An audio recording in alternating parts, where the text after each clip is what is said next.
What's up, everybody? Welcome to Casual News. I'm your host, Liam Eastman. Today we're going to be doing things a little bit differently. We're going to have a special guest who's not really that special because it's his channel. But today we're going to be talking about Apple's press conference. And anyway, let's just get right to it.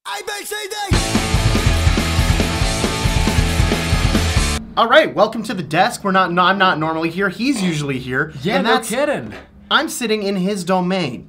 You have stolen my desk today. I'm a little disappointed about it, but it's okay. We wanted to collaborate with this, and you know, we'll see how this goes, but let's get right into it. Since this is something that's more your forte, I'm gonna let you talk first. What were your thoughts on the conference as a whole, on Apple's conference? Apple's conference as a whole. So Apple talked about services. They didn't really launch any physical products. They didn't really even launch any new software per se, just solely services. And the first one they mentioned today was Apple News.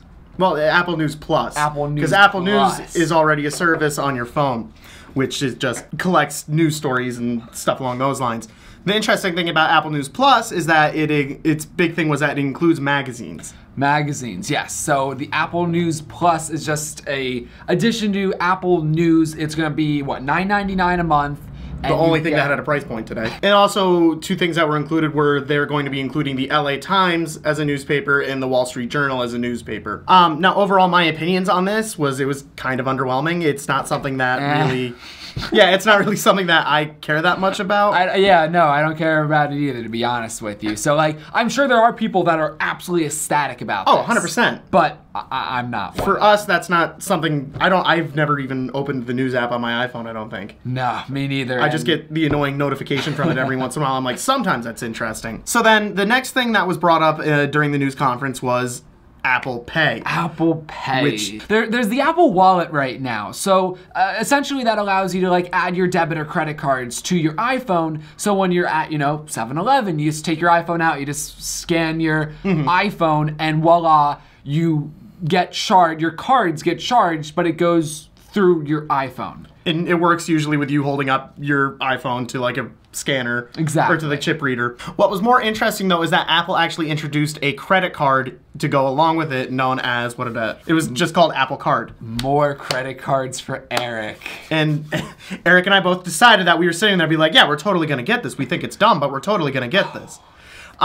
Basically, what was interesting about it is that... So what is interesting about Apple having a credit card? Well, obviously, it's gonna be tied to your iPhone. So you wanna pay for something, you're charging your Apple credit card with your iPhone. And it validates everything with Touch ID or Face ID, which makes it really secure. Now, what was kind of like a selling point is cashback. I'm sure you're familiar. Daily cashback.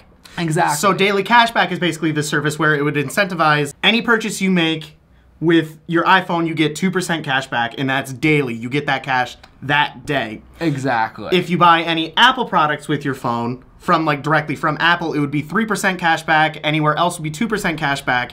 And then what was interesting is they're also introducing a physical card. A titanium card, which was the selling point because I want a metal credit card. But the credit card looks gorgeous. It does. But the credit card, if you use the physical card, it only gives you 1% cash back. Yeah. So it's basically incentivizing you to use your iPhone as your card. Overall, very interesting. I'm curious to see, what Apple is planning, who they planning this card to be for. Because, what's going to be my cash limit on it? I mean, sure, that's all about, your credit history and whatnot, but who are they going to aim this card at? Is it just for average people, or can a business get it? I'm curious on how that's going to expand over time. The way that they introduced it and how simple they made it seem getting that card is going to be, because they said basically, you apply for the card, you get it that day. Yeah. It seems like it's going to be a very obtainable thing for most people. What if I have bad credit though? I don't know. That might hurt your limits. Usually just like with any other credit card. It'll be interesting to see. I think that the launch point, they said they were launching it this summer. Yeah. So when that happens, I'm sure we'll talk about it some more. Next service that they talked about was the App Store. And more specifically, and I think Eric's more excited about this than I am, is the Apple Arcade service, which is basically going to be something that brings unique and original games to the App Store, and you're going to have to pay something for it. Yeah, so, okay. But they didn't give a price point.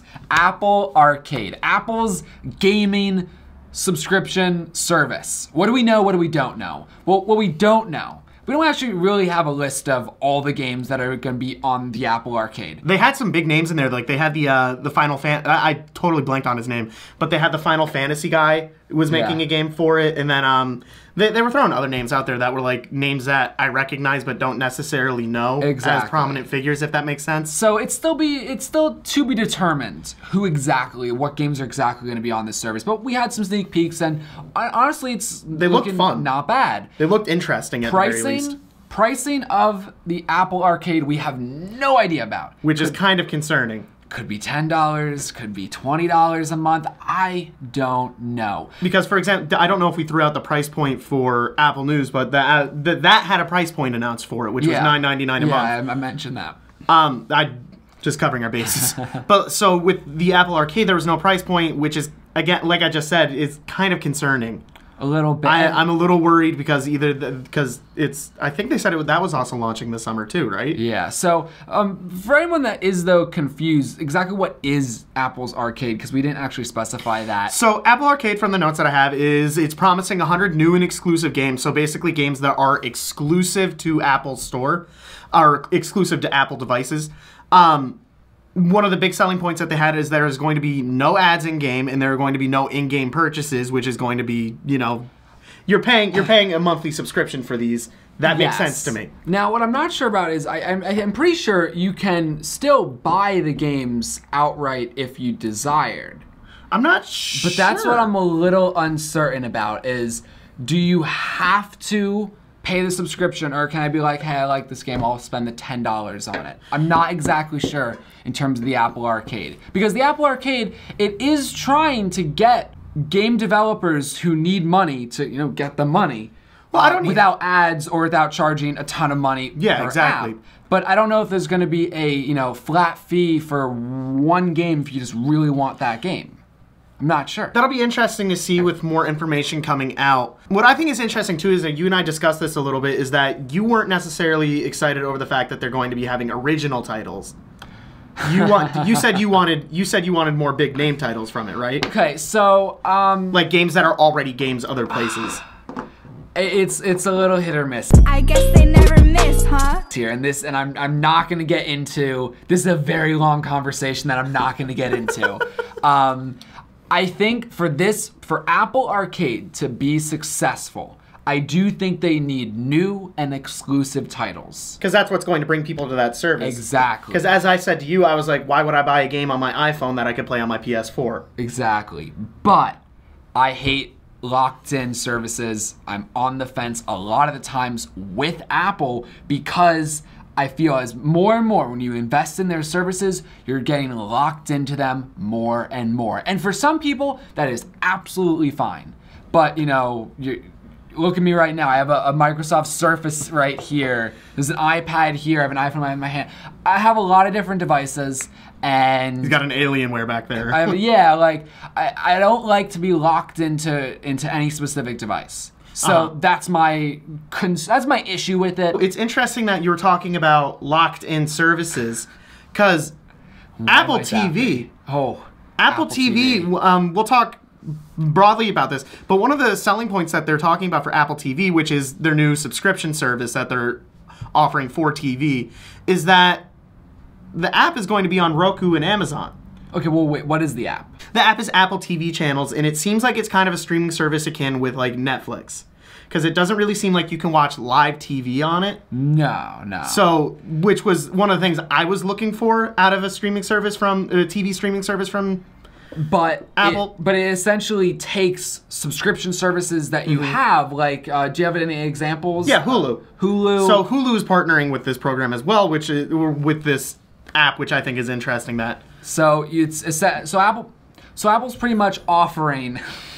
So Apple's pretty much offering a one-stop shop to pay one time or pay in one place and get multiple. No, it's so actually it's you pay per channel. I still pay per channel. You pay per channel. So basically, you decide. You're like, I like X, X, and X channel. Okay. Those are the only ones I want to pay for. I imagine it's going to be something along the lines of like, if you want 5 channels, it's going to be this price. If you want 10 channels, it's going to be this price. Like, there are going to be packages like that. But that's something. But that's just purely speculation. But that's something to mention. We don't know the pricing of it. Again, there was no pricing. There was the only thing that got a price point was Apple News Plus, which is the least exciting out of everything that came out of this. Unfortunately. So Apple Channels is going to go not only on the Apple TV, but on other smart TVs. So other smart TVs, I thought it was interesting that they mentioned Samsung by name being their biggest phone competitor, but they're referring to Samsung's TVs, which is fair.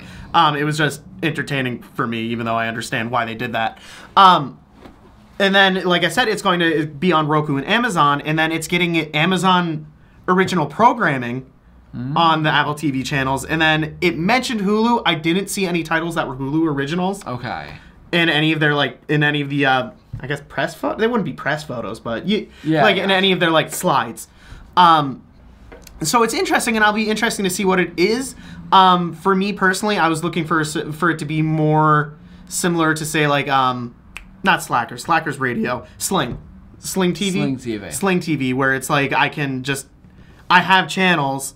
And then I can pick what channel I want, and then it's just whatever's broadcasting on TV. That's kind of what I was looking for from Apple, but not a Netflix clone, which is kind of what this seems like, Netflix Hulu clone. Because it seems like it's getting like the original programming the day after it comes out. Original programming. Oh, Apple not the original. Way too much time on not that. original programming, but the programming on the channels. But that is a good segue into the next thing, which was Apple TV Plus, which Eric and I, for the life of us, for the first 10 minutes of this thing, we could not figure out what it was. No. Because they showed this whole movie, like not movie, but they showed this whole video at the beginning that was all these famous directors just talking about storytelling. And at first I was sitting there and I thought it was like it would be like going to be what the equivalent of bonus features were on DVDs. Yeah. That's kind of what I was thinking the direction it was heading. But they did a really bad job foreshadowing to the audience. Way too long. I was so confused. It went on for like a half hour.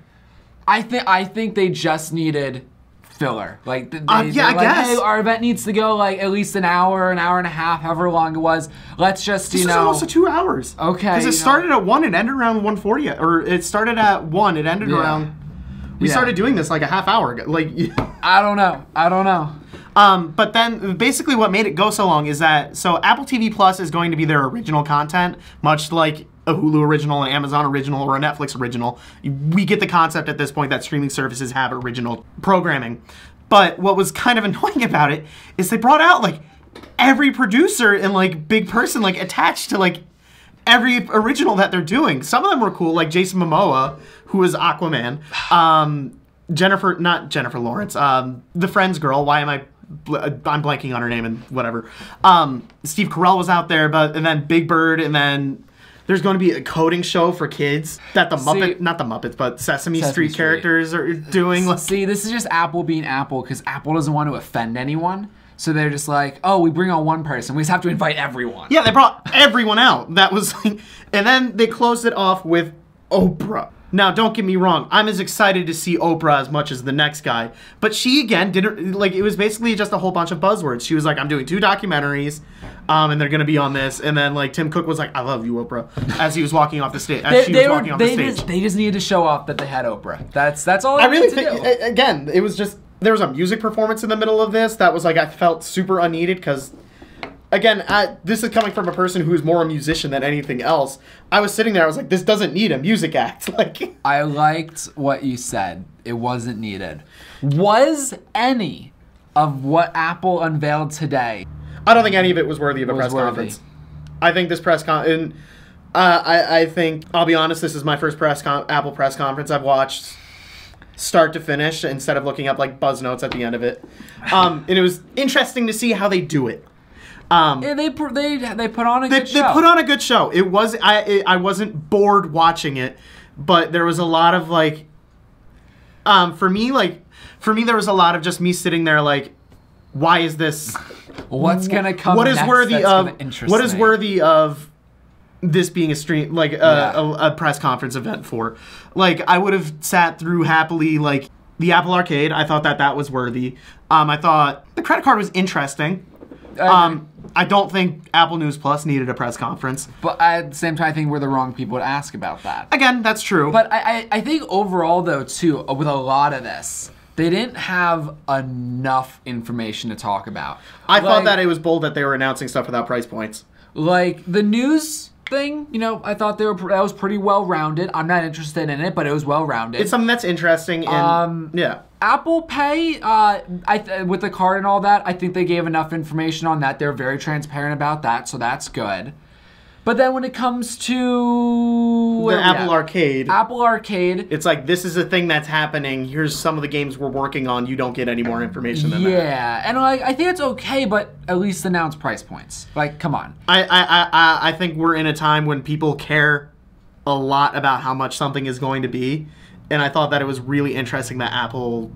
Well, to me, it telegraphs as they're afraid of saying how much it is. well, here's the thing. You know, Apple's so much about transparency and privacy and security, but then why can't they? That was a announce big the point with price? that was a side note. That was a big point with every single service that they announced, was that Apple doesn't know what you're looking at. It's all from on-device intelligence that offers you like recommendations Yeah. or stuff along the lines. That was a very big point, that Apple doesn't give your information to anyone. But like, which is like good, which I'm happy about. But like, it's just all about. It's like, that's all cool. goes together. Transparency, security. What the heck are you gonna charge us? Come on. I'll be honest with you, at this point in time in my life and just how like everything works, like, if someone wants to know something about me, they're going to find it. You know what I mean? That's true. And for lack of a better term, Big Brother's watching. It's kind of just like, I don't care anymore. So like, yeah. I guess that's a slippery slope and kind of an apathetic Yeah. stance to take. But like, I don't want to know that they're going to protect me. I get that Apple's always very like private with their consumers' information. I want to know how much it is, though.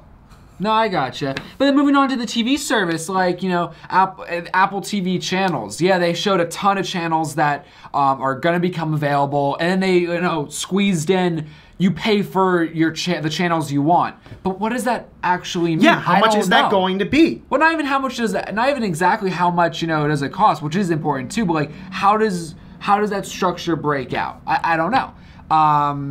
And then, actually, I don't know if you can answer this. Apple TV Plus, is that tied into Apple TV channels? I guess that's. I think it's probably something that's going to be an additional subscription. Additional subscription. I think that say that 10 times fast. But like, I think that's going to be something that is going to cost more. So, and like and we don't know the price. And just with what does it cost? And with all the streaming services that already exist, all the streaming services that are announced, like Disney has one coming out that's going to have all Disney content. Will Apple have it on DC? Apple TV? DC has their own streaming service with all DC exclusive content. Then there's Hulu and Netflix.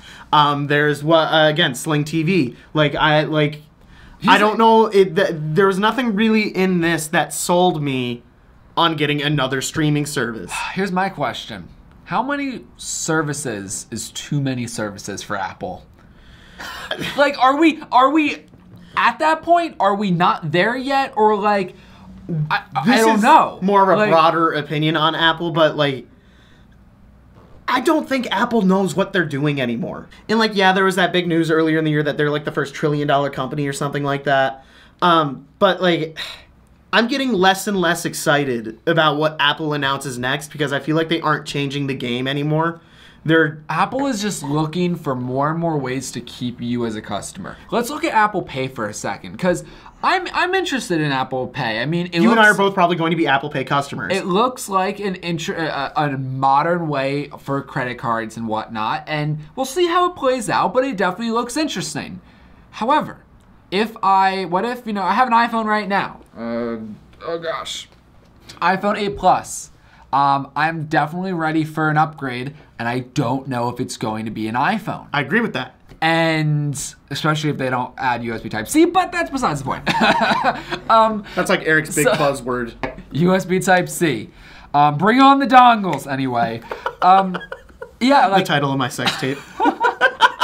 if I get rid of the iPhone, yes, I will have a titanium actual physical credit card, which is awesome, but it's not any better than my standard credit cards. So why the heck should I bother? And I guess I can't even I probably can't even pay off the Apple card with an Android phone because there's not an Android app. Yeah, you probably can't what? you probably can't get the Apple card unless you have an Apple device, an iPhone. No, exactly. So it's just Something I totally didn't think about. Yeah, and guess what? This Apple credit card thing, if you're an Apple customer, yeah, it's cool. It probably will be convenient. Heck, maybe it's maybe it will be a good way for a person with not as great credit or can't manage their finances very well to get a credit card that's managed for your phone and whatnot. I see it and pulling back the mask of what Apple Pay is. It seems very much like a trendy thing that they're trying to get millennials like you and I on board. They're throwing out the titanium card. That was very big. And I think that's very exciting. That's something that's very superficial, but also something I remember hearing that it was a millennial, or not a millennial. I remember hearing it was a titanium card and I was like, "Oh, now I definitely want it." Yeah, no. Because it seems like a status thing. It's a status thing. See, here's the thing. Apple, especially with this event, Apple is stating that they are becoming more and more of a service company. Which I'm not thrilled about. Yeah, if you want to become a service company, cool. Open up your services to other platforms. But again, we were talking about this with TV. They are kind of doing that. TV they are. But maybe that's the first step. I was shocked when they said that the app was going to be available on Amazon, on Amazon. Here's the funny thing though. Right now, solely right now, Apple's TV platform is one of the platforms that you're not really locked into. I don't think anyone, wants to put on their latest, show on whatever platform and right now think, oh, I need to whip out, my iMac if I want to watch this, or an Apple TV. If you want to watch Netflix, which, note, is not a part of Apple channels at all, Apple TV channels at all, from what I see. Which I wouldn't be surprised if at some point it was. Yeah, hopefully. I like Netflix. Anyway, I digress. If I want to watch Netflix, I can pull it up on my iPad, on the Surface, on the TV I'm staring at myself right now on. It doesn't matter what device I have, I can use Netflix. But I'm not going to be able to get Apple TV if I get an Android phone. Yeah. Which, again, so it seems like a really interesting thing with going back to the credit card, because, the credit card is interesting. Why does Apple need a credit card? They're just trying to get Why more does it money need a from credit us. card, but we're going to get it? Let's be honest about it. I don't But see. The credit card seems like a way of locking people into keeping an iPhone. That's how you're going to buy your next iPhone. No, wait. Not necessarily buy an iPhone, but if you have an iPhone and have an Apple credit card, there's a good that's so already they incentivize not getting rid of any not switching off of Apple. If I switched off of Apple at this point to an Android device, all of my music would be on iTunes and I wouldn't be able to I could, but it would be a hassle to transfer it over. Yeah. You know what I mean? So it's stuff like that. It's incentivizing not switching. Because if you get an Apple card, you're not going to want to switch off of Apple credit, or you're not going to want to switch off of Apple's devices, because then you're not going to be able to use that credit service anymore. Gosh, I mean, all and then with the way things work, you're going to have to cancel that card, and then it's going to hurt your credit, and then all this, right? Such a pain. Oh, keep in mind. But am I wrong? Am I wrong? You're not wrong. You're not wrong. And keep in mind that the Apple credit card doesn't even have a number on it. You can access it on the app. The physical card. The physical card. Apple just wants you to stick with them. Right now, one of my reasons for sticking with an iPhone is iMessage. I have a lot of friends that do use an iPhone, and iMessage is fantastic. You just don't like it when it's green. Exactly. Heck, I mean, I don't use it often, but when I have to use FaceTime and stuff, it is convenient instead of me telling Liam, "Hey, Liam, I need to video chat you. Can you download? Yeah, can you Skype upload Skype or Zoom?" Stop. Regardless, iMessage, yeah, it's a big deal for me. I know it's a big deal for a lot of other people. But if I buy into any of these other services, now sticking with Apple is going to be even more of a big deal. And I don't like that. I don't like that. I don't like it either, but I think it's kind of what we're heading to is that one of the most important things that brands look for is brand loyalty. Nope. I am buying. I understand you're not, Phone. but I am buying a Linux phone. Buy the Android Red phone or whatever for the camera. The hydrogen red. Yeah, that was like worst smartphone of 2018. Librem 5. Librem. Android phone. There. Guys, leave iOS, leave Android, buy the Linux The only phone. modern smartphone you can truly own. Pre-order now. Is it $1,000? It's on sale and it hasn't even come out yet. No price points. Give us price points. But anyway, Hey, it's $649. They gave us a price point. It's a pre-order special pricing though. And the battery is going to be user upgradable. Actually, it's to be decided. That's actually kind of cool. Anyway, let me know down in the let us know down in the comments if what you think of Apple's press conference. Did you watch it? What did you think about it? What do you think about any of the services? Let me know more specific. Oh, the freaking microphone's sagging. Hi there, microphone. But let me know if you actually kind of like this format with Eric and I talking about this. I can say actually I enjoy doing this more so than just Yeah, person. and if you want Liam fired, let me know in the comments below as well. Let's not. Nope. Okay, that's probably okay. Just that. Leave a like. Thanks, guys. Have a good one.